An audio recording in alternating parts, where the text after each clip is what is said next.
नमस्कार सांग मैंने आपण मानु समस्त को मो स्टोरी चैनल स्वागत। चलतु हृदय को छुईला भाया कहानी शुणा मधुर मधुराती द्वितीय भाग।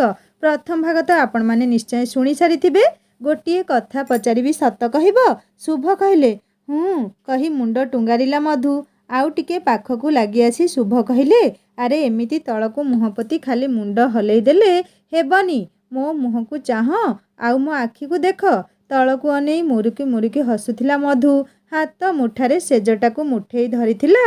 ए कौन करुछ कौन डर लगुछि शुभ पचारिले। सेई तलमुहा होई मधु कहला ए उहुरु कौन बुझिबि कि हो ओ लाज लगुछि।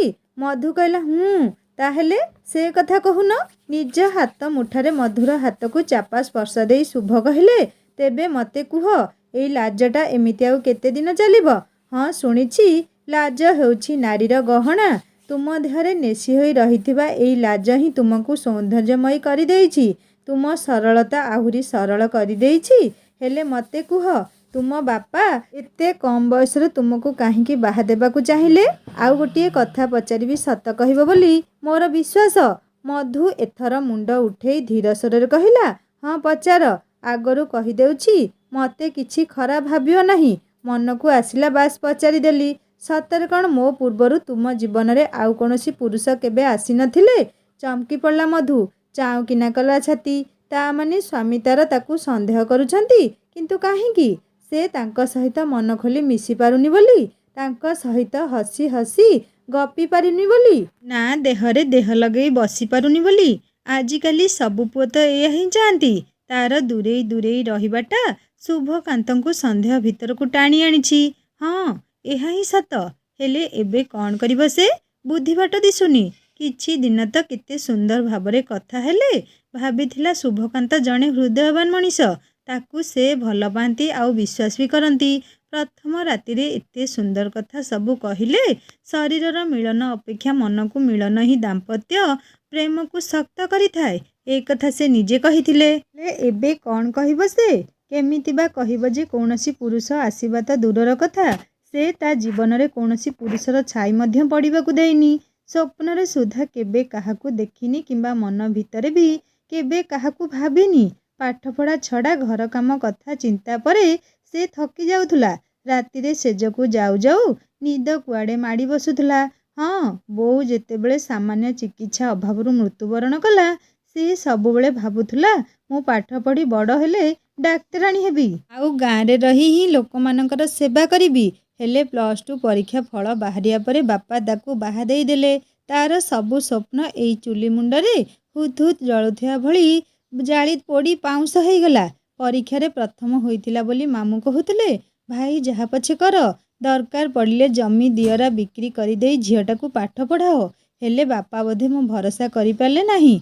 युक्त 2 परीक्षार किछि दिन पूर्वरु कैलाश मौसांग सान झियो बिंदु को गोटे टोका सहित पळेला परे बापा मो बाहाघर खोजिबारे राति दिन ए करि देइथिले। आउ तापरे शुभंग सहित प्रथम प्रस्ताव रे ही मो बाहाघर ठीक करि देइथिले। आउ कोनसी पुओ की पुरुष आसीबा एई भावनामयी शुभ जोर करी मधुर 2 बाहु को धरी हलई देले।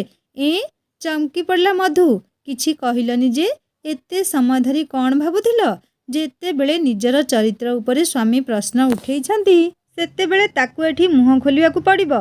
ता स्वप्न रे कौनसी पुरुष नुहे बरं तार स्वप्न थिला जणे सेविका गाँ गहली रे हंत सन्त हेउथिबा लोकमानक पाखरे चिकित्सा सेवा जोगाई देबा। हेले मा छुंड झियटीर मन कथा काहाकू केमिति बा कुहंता। तांको इच्छा को सम्मान देबाकू जाय निज इच्छा मारिदेला। जेउ हातरे कईंची सिरिंजी धरिबाकू चाहिथिला आजी सेही हाथ हांडी कड़ेई धरिबाकू राजी हेई गला। बापांकर दुख और निराशा भरा मुख देखि किछि कहिबाकू उचित मणि नथिला। से सदाबेले चाहुथिले झियो विदा करदेले से चिंता मुक्त होई जिवे। बोऊ परे तार लालन पालन बापा ही तो करिथिले। बुढ़ा बयस रे केते बा कष्ट आउ तांको दियंता। सुना झियटे बेदी रे बसी कन्या साजिबाकू खुशी खुशी हाँ भरी देइथिला। हाँ जहा पछे होई जाऊ जीवनर हा हताश भरा समस्त कहानी आज शुभंक आगरे कहीदेवी। से तो जीवन साथी मनर साथी आउ तनर साथी तांकू कहिबिनी तो आउ काहाकू कहिबी। निज मनर समस्त बल जुटेई आरंभ कला मधु ଆଜି ବି ମନେ ଅଛି ପାଖରେ ଡାକ୍ତରଖାନା ନଥିବାରୁ ଛୋଟବେଳେ ମା ସାମାନ୍ୟ ଚିକିତ୍ସା ଅଭାବରୁ ମୃତ୍ୟୁବରଣ କରିଥିଲା। ଆଉ ତା ପରଠୁ ମନ ଦେଇ ପାଠ ପଢ଼ିବାକୁ ଝୁମ୍ ସବାର ହୋଇଥିଲା ମୋ ଉପରେ। କାରଣ ବଡ଼ ହେଲେ ମୁଁ ଜଣେ ଡାକ୍ତର ହେବି। ମାଟ୍ରିକରେ 90% ମାର୍କ ରଖି ପାସ୍ କଲା ପରେ ପାଖ କଲେଜରେ ବିଜ୍ଞାନ ପଢ଼ିଲି ଆଉ ପ୍ରଥମ ଶ୍ରେଣୀ ପାସ୍ ବି କଲି। ହେଲେ ଦୂର କଲେଜରେ ପଢ଼ିଯିବାକୁ ବାପାଙ୍କର ଅନୁମତି ନଥିଲା। ବାପା ବାହାଘର ଖୋଜାରେ ଲାଗି ପଡ଼ିଲେ।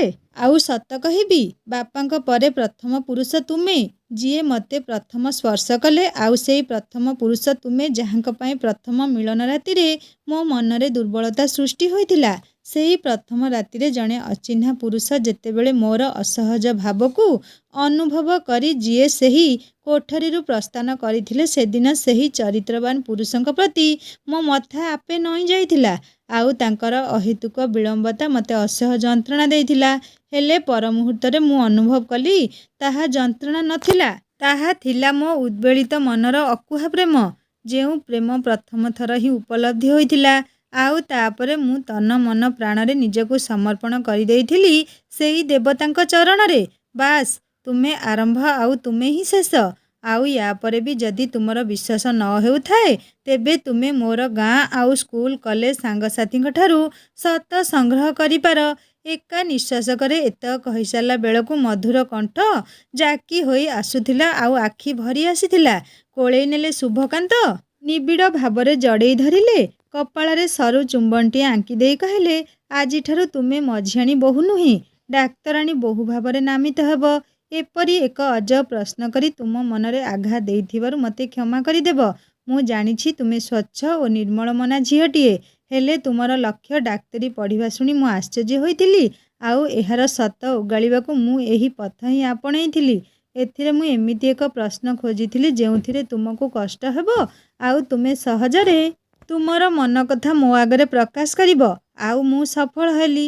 ତୁମର ପାଠ ପ୍ରତି ଥିବା ଆଗ୍ରହ ହିଁ ତୁମ ସ୍ୱପ୍ନକୁ ସାକାର କରିବ। ମାନେ? ଉଠି ବସିଲା ମଧୁ। ମୁଁ ବୁଝିପାରିଲି ନାହିଁ। ମଧୁର ଗାଲ ଚିପିଦେଇ ଶୁଭ କହିଲେ, ଆଲୋ ମୋର ବୋକି ସ୍ତ୍ରୀ, ଏତିକି ବୁଝିପାରୁନ ତୁମେ ଡାକ୍ତରୀ ପଢ଼ିବ ଆଉ ନିଜର ସ୍ୱପ୍ନକୁ ସାକାର କରିବ? ମୁହଁ ଆଡ଼ କରି ମଧୁ କହିଲା, ତୁମେ ଥଟ୍ଟା କରୁଛ ନା? ଆଲୋ ମୋ ପ୍ରାଣ ପ୍ରିୟା ଫୁଲେଇ ଦୁଲେଇ ଏକମାତ୍ର ପତ୍ନୀ, ଏଇ ଦେଖ ମୋ ହାତରେ କ'ଣ? ଏସବୁ ତୁମକୁ କୋଉଠୁ ମିଳିଲା?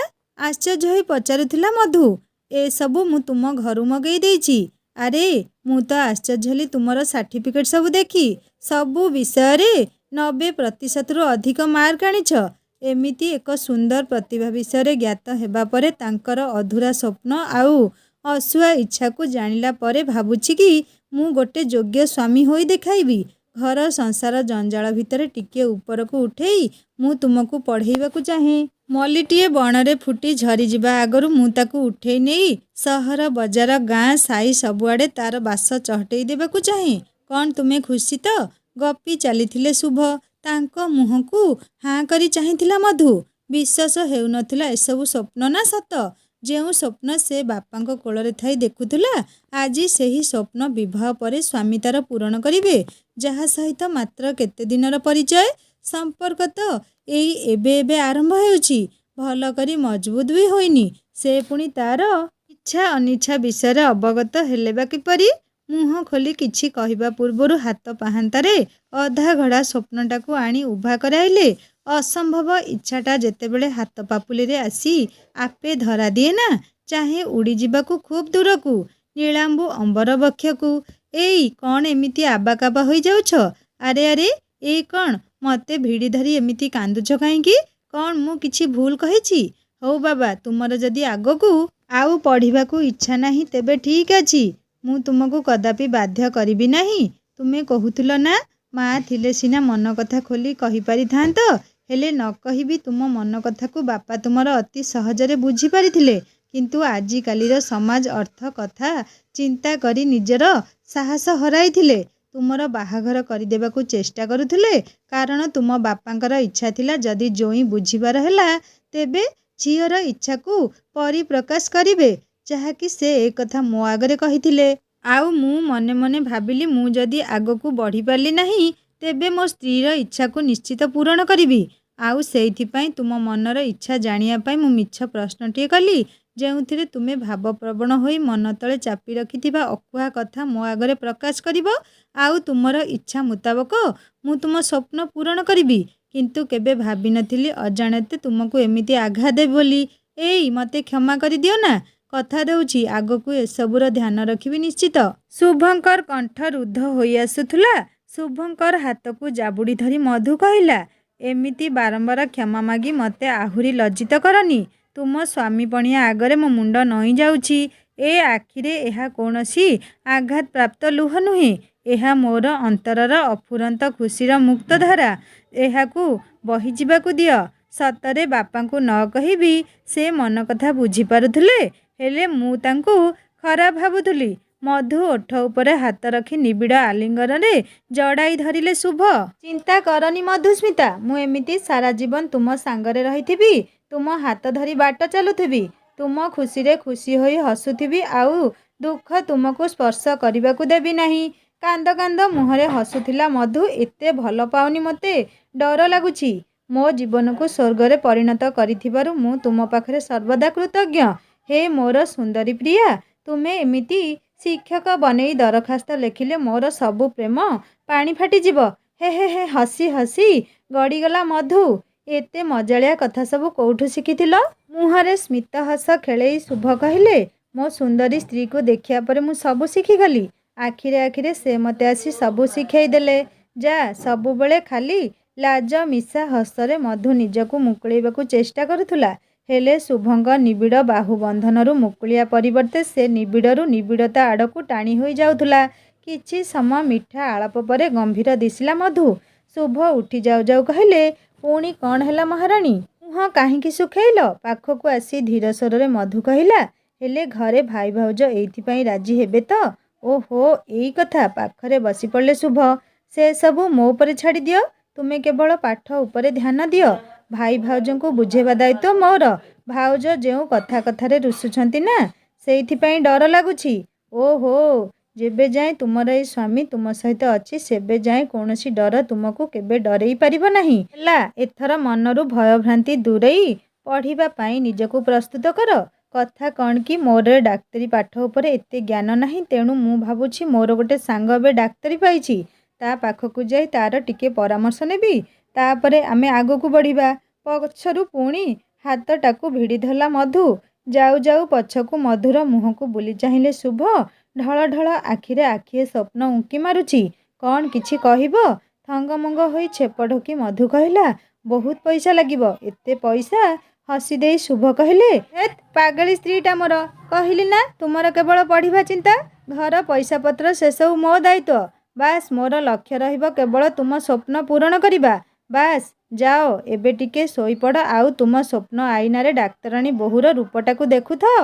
ମୁଁ ଏଇ ଗଲି ଆଉ ଏଇ ଆସିଲି। ତକିଆ ଉପରେ ମୁଣ୍ଡ ରଖି ଶୁଆଇ ଦେଇ ଚାଦରଟାଏ ଘୋଡ଼େଇ ଦେଲେ। ମିଟି ମିଟି ଚାହୁଁଥିବା ମଧୁର ନିରୀହ ଆଖିପତା ଯୋଡ଼ିକ ଉପରେ ହାତ ଚଲେଇ ଆଣି ଶୁଭ ତା ମଥାରେ ଆଙ୍କିଦେଲେ ପ୍ରୀତିଭରା ଚୁମ୍ବନଟିଏ। ଆଖି ବୁଜି ଭାବୁଥିଲା ମଧୁ, ଶୁଣିଥିଲି ପ୍ରେମ ପରେ ବିବାହ ହୁଏ, ହେଲେ ବିବାହ ପରେ ପ୍ରେମ ମୋତେ ହେଉଛି। ଘର ଭିତରେ ରେଖା ଅପାଙ୍କର ଜୋର ଜୋରରେ ପାଟି ଶୁଭୁଥିଲା। ଛାଇ ନିଦରୁ ଉଠି ପଡ଼ିଲା ମଧୁ। ଭୟରେ ଗୋଟା ପଣେ ଝାଳରେ ବୁଡ଼ି ଯାଇଥିଲା। ଛୋଟବେଳରୁ ଏଇ ପାଟିତୁଣ୍ଡ କଳି ଝଗଡ଼ାକୁ ତାର ଭାରି ଡର। ଧୀରେ ଧୀରେ ପାଦ ଚିପି ଚିପି ପାଟି ଶୁଭୁଥିବା ସ୍ଥାନ ଆଡ଼କୁ ପାଦ ବଢ଼େଇଲା ମଧୁ। 12 ବର୍ଷ ହେଲା ଶାଶୁ ଶ୍ୱଶୁର ଦୁଇଟା ଦିଅରଙ୍କ ଧନ୍ଦା କରି କରି ମୋ ଦେହରେ ଆଜି ରୋଗ ପଶିଛି। ସ୍ୱାମୀ ଯେ ଗାଁ ସ୍କୁଲରେ ମାଷ୍ଟର। ଏଇ ଘର ସଂସାର ଜଞ୍ଜାଳ ଭିତରେ ବୁଡ଼ି ରହି ମୁଁ ନିଜକୁ ଭୁଲି ସାରିଲିଣି। ଭାବିଥିଲି ଦିଅରକୁ ବାହା ଦେଇ ଯା ଆସିଲା ପରେ ମୁଁ ବସି ବସି ଖାଲି ଆରାମ କରିବି। ହେଲେ ହେଲା କ'ଣ? ସେ ଘରେ ପାଦ ଦେଉ ଦେଉ ଗୋଟି ଚଳେଇବା ଆରମ୍ଭ କରିଦେଲା। ଥାଉ ଭାଉଜ, ଆମ କଥା ଭିତରକୁ ଅଯଥା ମଧୁକୁ ଟାଣିବା ବନ୍ଦ କର। ସେ ପଢ଼ିବା କଥା ମୋତେ କିଛି କହିନାହିଁ। ଶୁଣିଲି ପଢ଼ିବାକୁ ତାର ଇଚ୍ଛା ଥିଲା। ଆଉ ରେଜଲ୍ଟ ଦେଖିବା ପରେ ତାର ମତ ମୁଁ ଲୋଡ଼ିଥିଲି। ଘରର ବୋହୂ ଯଦି ଆଗକୁ ବଢ଼ିଲା ସେଥିରେ କ'ଣ ତୁମର ଗର୍ବ ନୁହେଁ? ସେ ଚିକିଣିଆ କଥା ବନ୍ଦ କର ଶୁଭ। ଯଦି ତାର ପଢ଼ିବାକୁ ଏତେ ଇଚ୍ଛା ତେବେ ବାହା ହେବାକୁ ସକସକ ହେଉଥିଲା କାହିଁକି? ମାଉସୀ ଠିକ୍ କହୁଥିଲେ, ତଳ ମୁହିଁ ଆସୁ ଆସୁ ଘର ଭାଙ୍ଗିବ। ହେଇଟି ମୋର ହସିଲା ଖେଳିଲା ଘରକୁ କେମିତି ଭାଙ୍ଗି ଦେଉଛି ଦେଖ। ଯେଉଁ ଦିଅର ଦିନେ ମୋ ସାମ୍ନାରେ ଠିଆ ହୋଇ କଥା କହିବାକୁ ସାହସ କରୁନଥିଲେ, ସେ ଆଜି ମୋ ସହିତ ଯୁକ୍ତି କରୁଛନ୍ତି। ସେ ପୁଣି କାଲି ସକାଳେ ଆସିଥିବା ମାଇକିନା ପାଇଁ। ଓହୋ, କାନ ଦୁଇଟାରେ ହାତ ମୁଦିଦେଲା ମଧୁ। ଆଲୋ ହେଇ, ସେଠି କାହିଁକି ଲୁଚି ଠିଆ ହୋଇଛୁ? ଆ କହି ମଧୁର ହାତକୁ ଧରି ଟାଣିନେଲା ରେଖା। ତୋର ଯଦି ଏତେ ପଢ଼ିବାକୁ ଇଚ୍ଛା ଥିଲା ତେବେ ବାହା ହେବାକୁ କାହିଁ ସକସକ ହେଉଥିଲୁ? ତୋ ବାପା ପାଖରେ ରହି ପଢ଼ିଥାନ୍ତୁ ଯେ ସୁନ୍ଦର ଦିଶିଥାନ୍ତା। ଏଠି ଆସି ମୋ ଦିଅର କାନରେ ମନ୍ତ୍ର ଫୁଙ୍କି ପଢ଼ିବାର ମସୁଧା କରିଛୁ? ହଁ, ସାଙ୍ଗରେ ସାର୍ଟିଫିକେଟ୍ ଧରି ଆସିଛି ନା। ତୁ ପାଠ ପଢ଼ି ଡାକ୍ତରାଣୀ ହେବୁ, ଆଉ ମୁଁ କ'ଣ ଚାକରାଣୀ? ତୋ ପାଦ ସେବା କରିବି? କାନ୍ଦ କାନ୍ଦ ହୋଇ କହିଲା ମଧୁ। ସେମିତି କୁହନି ଅପା, ମୁଁ ପଢ଼ିବି ନାହିଁ। ଇଏ ଲୋ ମା, ଚୁପ୍ କରି ଚିଲେଇ ଉଠିଲା ରେଖା। ଶୁଭ କହିଲେ, ଭାଉଜ ତୁମେ ଅଯଥାଠାରେ ତାକୁ କାହିଁକି ଦୋଷାରୋପ କରୁଛ? ସେ ଏସବୁ କିଛି ଜାଣିନି। ହଁ, ଏଇଟା ସତ ଯେ ତାର ଆଗକୁ ପଢ଼ିବାକୁ ଇଚ୍ଛା ଥିଲା, ହେଲେ କିନ୍ତୁ ସେ ମୋତେ କହିନଥିଲା। କାଲି ତା ବାପାଙ୍କ ସହିତ କଥା ହେବା ପରେ ମୁଁ ଏସବୁ ଜାଣିପାରିଲି, ଆଉ ସାଙ୍ଗେ ସାଙ୍ଗେ ତାର ସାର୍ଟିଫିକେଟ୍ ମଗାଇଲି। ତୁମେ ତ ପାଠଶାଠ ପଢ଼ିଛ, ଦେଖ ଟିକେ। ଥାଉ ଥାଉ, ସେ କାଗଜଗୁଡ଼ା ମୋ ଆଗରେ ହଲାନି। ତମେ କ'ଣ ଭାବୁଛ ମୁଁ ପାଠ ପଢ଼ିନି ଯେ ମୋତେ ପାଠ ଦେଖାଉଛ? ବାହା ହୋଇ ଆସିଲ, ଘର ସଂସାର କରିବ, ପରିବାର ଚଳେଇବ, ନା ପାଠ ପଢ଼ିବା ପାଇଁ ବିଦେଶ ଗମନ କରିବ? ତା ଛଡ଼ା ତୁମକୁ କେମିତି ଲାଜ ମାଡ଼ୁନି? ତୁମେ ପରା ଘରେ ଗାଁରେ ଚାଷ କାମ କରୁଛ, ଆଉ ସ୍ତ୍ରୀକୁ ଡାକ୍ତରାଣୀ ପଢ଼େଇ କ'ଣ ମୁଣ୍ଡ ଉପରେ ନାଚିବାକୁ ଛାଡ଼ିବ? ସ୍ତ୍ରୀର ଗୁଣରେ, କର୍ମରେ, ପାଠରେ, ଶାଠରେ ସବୁଥିରେ ସ୍ୱାମୀ ତାର ଆଗରେ ଆଉ ସେ ପଛରେ ରହିବା ଉଚିତ। ଆଉ ତୁମେ ବେଶରମଙ୍କ ଭଳି ତାକୁ ପାଠ ପଢ଼େଇବାକୁ ଏବେ ବିଦେଶ ପଠେଇବ କହୁଛ? କେଜାଣି କି ଗଦ ଶୁଙ୍ଘିଇଲା। ଆରେ ଆରେ, ଘର ଭିତରଟାରେ କାହିଁ ଏମିତି ପାଟିତୁଣ୍ଡ ଚାଲିଛି? କହି କହି ଘର ଭିତରକୁ ପଶି ଆସିଲେ ବିଭୁ। ଏଠି ବୋହୂମା କାନ୍ଦୁଛନ୍ତି କ'ଣ? କଥା କ'ଣ ହେଇଛି? ରେଖା, ତୁମେ କିଛି କହିଲ କି? ରାଗିଗଲା ରେଖା। ଓହୋ, ମୋ ପତି ପରମେଶ୍ୱର, ଶେଷକୁ ତୁମେ ବି ବାକି ଥିଲ। ମୋ ପାଟି ସମସ୍ତଙ୍କୁ ଶୁଭୁଛି। ହେଲେ କାଲି ସକାଳେ ଆସିଥିବା ଓଢ଼ଣା ତଳର ତୁମର ସେ ବୋହୂ ଯାହା କରୁଛି ତା ପାଇଁ ତୁମେ କ'ଣ କହିବ? ଆରେ ଯାହା କହିବା କଥା ଖୋଲି କହୁନ, ଏମିତି ବୁଲେଇ ବଙ୍କେଇ କହିଲେ କିଏ ବୁଝିବ? ଏ ଶୁଭ, ବୋହୂକୁ ନେଇ ଭିତରକୁ ଯା। ମୁଁ ତୋ ଭାଉଜ ସହିତ କଥା ହେଉଛି। ଭଲ, ଆଉ ସେ ଭିତରକୁ ଯିବ, ଆଉ ଏଠି କାହା ସହିତ ତୁମେ କଥା ହେବ? ବୁଦ୍ଧି? ଓହୋ, ତୁମର ଯୋଉ ବୁଦ୍ଧି ନା। ତୁମ ଭାଇର ସ୍ତ୍ରୀ କହୁଛି ସେ ପାଠ ପଢ଼ିବ ଆଉ ଡାକ୍ତରାଣୀ ହେବ, ମୋତେ ପୋଇଲି କରି ଏ ଘରେ ନଚେଇବ। ଆଲୋ, ମୋ ସ୍ୱାମୀ ମାଷ୍ଟର, ତୋ ସ୍ୱାମୀ ବିଲରେ ଖଟୁଛି। ଉଦ୍ୟୋଗୀ ଯୁବ ଚାଷୀ ନା ଚୋପା? ଓହୋ, ରେଖା ତୁମେ କାହାକୁ କ'ଣ କହୁଛ ବୁଝିପାରୁଛ ତ? ଘରେ ଆମର ଯଦି କେହି ଜଣେ ପଢ଼ିବାକୁ ଚାହୁଁଛି, ଆଗକୁ ବଢ଼ିବାକୁ ଚାହୁଁଛି, ଏ ତ ଅତି ଆନନ୍ଦର କଥା। ଆମେ ଖୁସି ହେବା କଥା। ଆଉ ତୁମେ ଏମିତି ଚିଡ଼ୁଛ କାହିଁକି? ହଁ, ତୁମେ ଯଦି ଘର ସମ୍ଭାଳି ନ ପାରିବ ତେବେ କାମଦାମ ପାଇଁ ମୁଁ ଲୋକ ରଖିଦେବି। ତୁମେ କାହିଁକି ଅଯଥା ଚିନ୍ତା କରୁଛ? ଚିଁକି ଉଠିଲା ରେଖା। ଆଲୋ ଆଲୋ, ଏଠି ତ ସମସ୍ତେ ମିଶିଛନ୍ତି। ସବୁ ଉଆ, ମୁଁ ଏକା ଉଷୁନା? ହଉ ତେବେ ମୋର ଶେଷ କଥା ଶୁଣି ରଖ। ସେ ଯଦି ପାଠ ପଢ଼ିବ ତେବେ ମୁଁ ଏବେ ଏଇକ୍ଷଣି ଏ ଘର ଛାଡ଼ି ଚାଲିଯିବି। ସ୍ୱାମୀ ବିଭୁଙ୍କ ପାଟିରେ ଭାଷା ନଥିଲା। ଶୁଭ ଏକଦମ ଚୁପ୍ ହୋଇଯାଇଥିଲେ। ଆଉ ମଧୁ ତା କଥା ନ କହିବା ଭଲ। ସେ ଗୋଟାପଣେ ଥରୁଥିଲା। ଚାଲି ଯାଇଥିଲା ରେଖା। ବିଭୁ ଆଖି ଠାରିଲେ ଶୁଭକୁ। ବୋହୂକୁ ଭିତରକୁ ନେଇକି ଯା। ଏଇ କିଛି ସମୟ ପୂର୍ବରୁ ଆଖିରେ ଆଖିଏ ସ୍ୱପ୍ନ ଭରିଦେଇ ମୁହଁରେ ଖୁସିର ଚମକ ଫୁଟେଇଥିଲା ସ୍ୱାମୀଟି ବିଲକୁଲ ଅସହାୟ ପାଲଟି ଯାଇଥିଲା। କ'ଣ କହିବ ମଧୁକୁ? କିପରି ହସିଲା ଖେଳିଲା ଘରଟାକୁ ନିଜ ହାତରେ ଭାଙ୍ଗି ଦେଇ ପାରିବ? ଆଉ ମଧୁର ଅଙ୍କୁରିତ ଇଚ୍ଛା ବୀଜଟିକୁ କେମିତି ଦଳି ଚକଟି ନଷ୍ଟ କରିଦେବ? ବୁଦ୍ଧିବାଟ ଦିଶୁନଥିଲା ଶୁଭଙ୍କୁ। କ'ଣ କହି ପ୍ରବୋଧନା ଦେବ ସେ ମଧୁକୁ? ନୀରବରେ ଚାଲି ଆସିଲା ବେଳେ ପଛରୁ ହାତ ଧରି ପକେଇଲା ମଧୁ। ଏଇ, ମନ ଖରାପ କରନି। ଅପାଙ୍କ ମନରେ ଦୁଃଖ ଦେଇ ମୋର ପଢ଼ିବା ଦରକାର ନାହିଁ। ତା ଛଡ଼ା ମୁଁ ତ ବହୁତ ଆଗରୁ ମୋ ଇଚ୍ଛାକୁ ମାରିଦେଇ ବାପାଙ୍କ ନିଷ୍ପତ୍ତିରେ ବାହା ହୋଇ ଆସିଲି। ଯେତେବେଳେ ବାପାଙ୍କ ଖୁସି ପାଇଁ ମୁଁ ମୋର ସ୍ୱପ୍ନ ଭାଙ୍ଗି ଦେଇ ପାରିଲି, ସେତେବେଳେ ଏ ଘରର ସୁଖ ଶାନ୍ତି ପାଇଁ ମୁଁ ସେହି ମଝିଆଣି ବୋହୂ ହୋଇ ରହିବାକୁ ଚାହୁଁଛି। ତୁମେ ମନ ଖରାପ କରନି। ଏଇ ଦେଖ, ମୁଁ ହସୁଛି। ତୁମେ ବି ମନରୁ ସମସ୍ତ କ୍ଲେଶ ହଟେଇ ଦିଅ। ଦେଖିବ ଆଗ ଭଳି ଆମ ପରିବାର ବି ହସିବ। ଅପାଙ୍କର କଥା ବି ଯୁକ୍ତିଯୁକ୍ତ, କାରଣ ସେ ଏ ଘର ପାଇଁ ତୁମମାନଙ୍କ ପାଇଁ ଅନେକ କରିଛନ୍ତି।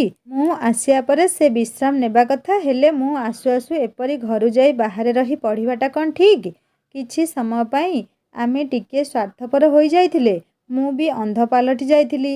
ହେଲେ ତୁମେ ଜମା ବ୍ୟସ୍ତ ହୁଅନି। ଅପା ଯାହା କହିଛନ୍ତି ସବୁ ରାଗରେ କହିଛନ୍ତି। ତାଙ୍କୁ ବୁଝେଇବା ଦାୟିତ୍ୱ ମୋର। ତୁମେ ଚାଲ ଖାଇଦେବ। କହୁଥିଲ ନା କୌଣସି ଏକ ଜରୁରୀ କାମରେ ବାହାରକୁ ଯିବାର ଅଛି? ହାଁ କରି ମଧୁର ମୁହଁକୁ ହାଁ କରି ଚାହିଁଥିଲେ ଶୁଭ। ବୁଝିପାରୁନଥିଲେ ଏ ମଧୁ ମଣିଷ ନା ପଥର। ତାଙ୍କ ଉପସ୍ଥିତରେ ଭାଉଜ ଏତେ କଟୁ କଥା ସବୁ କହିଦେଇଗଲେ, ଅଥଚ ସେ ପୂର୍ବ ପରି ସ୍ଥିର। କେମିତି ମୁହଁରେ ହସ ଫୁଟେଇ ପାରୁଛନ୍ତି? ଏଇ କ'ଣ ଭାବୁଛ? ମଧୁ ପ୍ରଶ୍ନରେ ଶୁଭ କହିଲେ, ହଁ ଟିକେ ରୁହ, ମୁଁ ଆସୁଛି। ହାତରେ ଧରିଥିବା ମଧୁର ସ୍ୱପ୍ନ ଟୁକୁଡ଼ାକୁ ଅତି ସଯତ୍ନରେ ସାଇତି ଦେଇ ଘରୁ ବାହାରକୁ ଚାଲିଗଲେ ଶୁଭ। ଶୁଭ ଯିବା ପରେ ଭିତରୁ କବାଟଟାକୁ ବନ୍ଦ କରିଦେଲା ମଧୁ। ବାକ୍ସ ଖୋଲିଲା। ନାଲି କନାରେ ଗୁଡ଼ା ହୋଇଥିବା ଏକ ଛୋଟ ବାକ୍ସ ଭିତରୁ ବାହାର କଲା ଏକ ଫଟୋ। ହାତରେ ଧରୁ ଧରୁ ହୃଦୟର କୋହ ଯେତେ ସବୁ ଦ୍ୱିଗୁଣିତ ହେବାକୁ ଲାଗିଲା।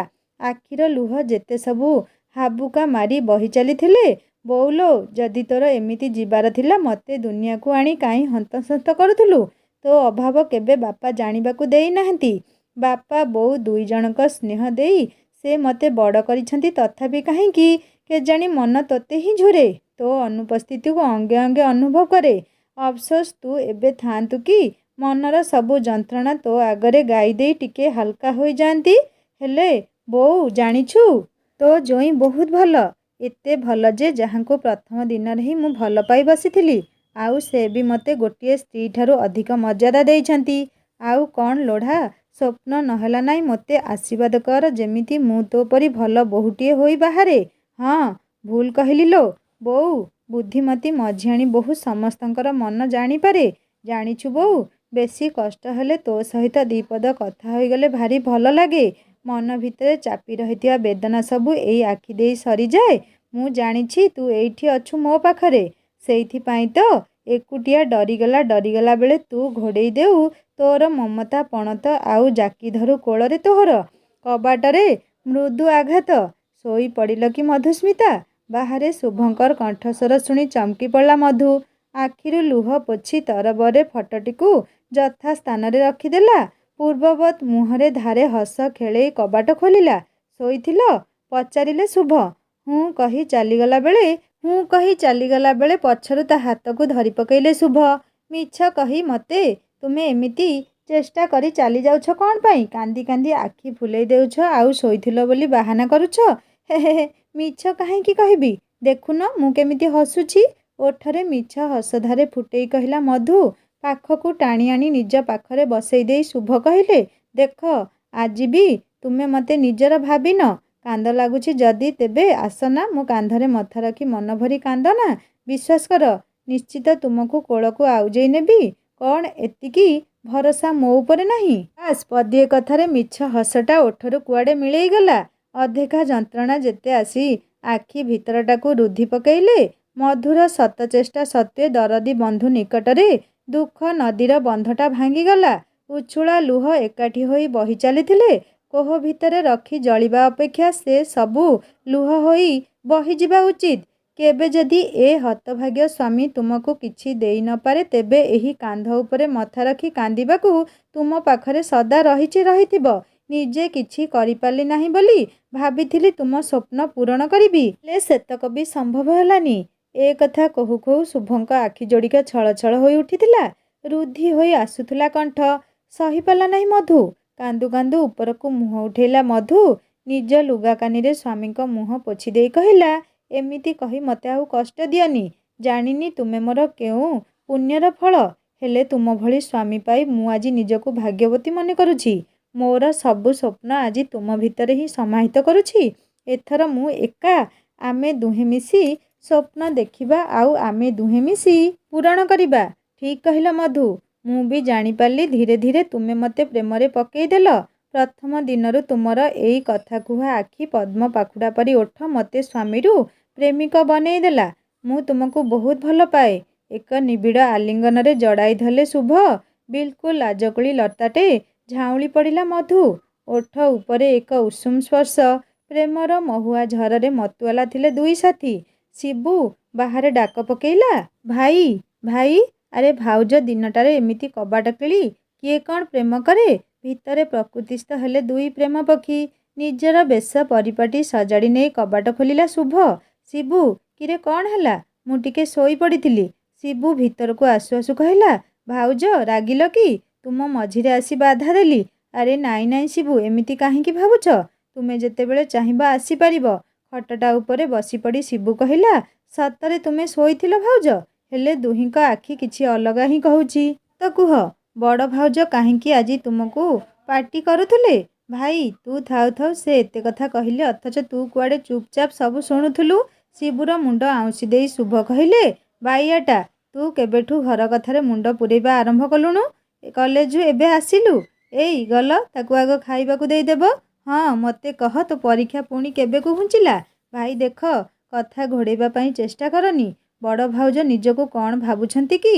ଯେତେବେଳେ ଦେଖ ସେତେବେଳେ ସମସ୍ତଙ୍କର ଉପରେ ହୁକୁମ ଚଲାଇଛନ୍ତି। ସବୁବେଳେ ତାଙ୍କ କଥା ହିସାବରେ ଆମେମାନେ ଉଠବସ ହୋଇପାରିବା ନାହିଁ। ତୁମେ ହେଉଛ ଯଦି ହୁଅ, କିନ୍ତୁ ମୁଁ ନୁହେଁ। ଆଜି ମଝିଆଣୀ ଭାଉଜଙ୍କୁ କହିଲେ କାଲି ମୋ ସ୍ତ୍ରୀ ଆସିଲେ ତାକୁ କହିବେ।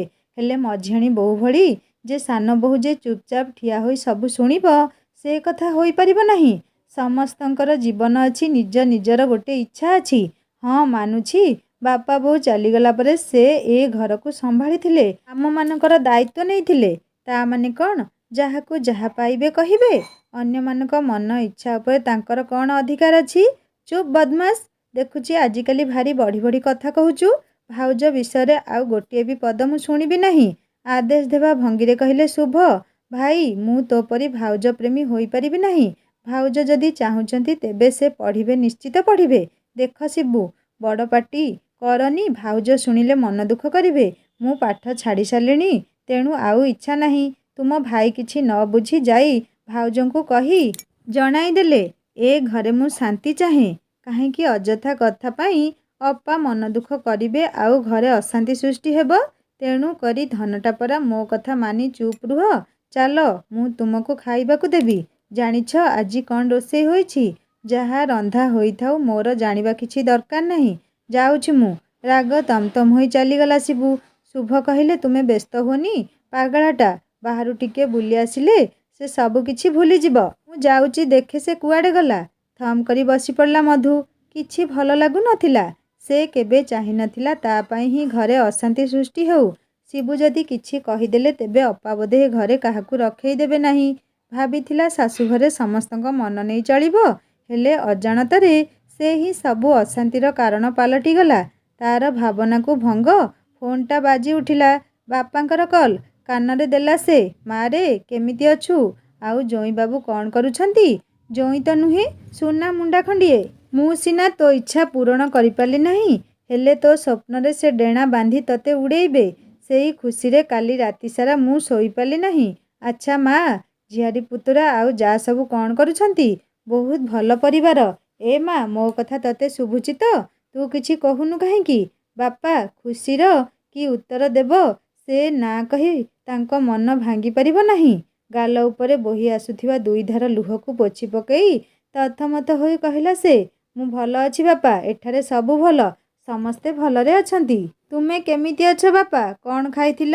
ହସି ହସି ବାପା କହିଲେ ମୁଁ ଭଲ ଅଛି ରେ ମା। ତୋ ପାଇଁ ମୋ ଖୁସି କହିଲେ ନ ସରେ।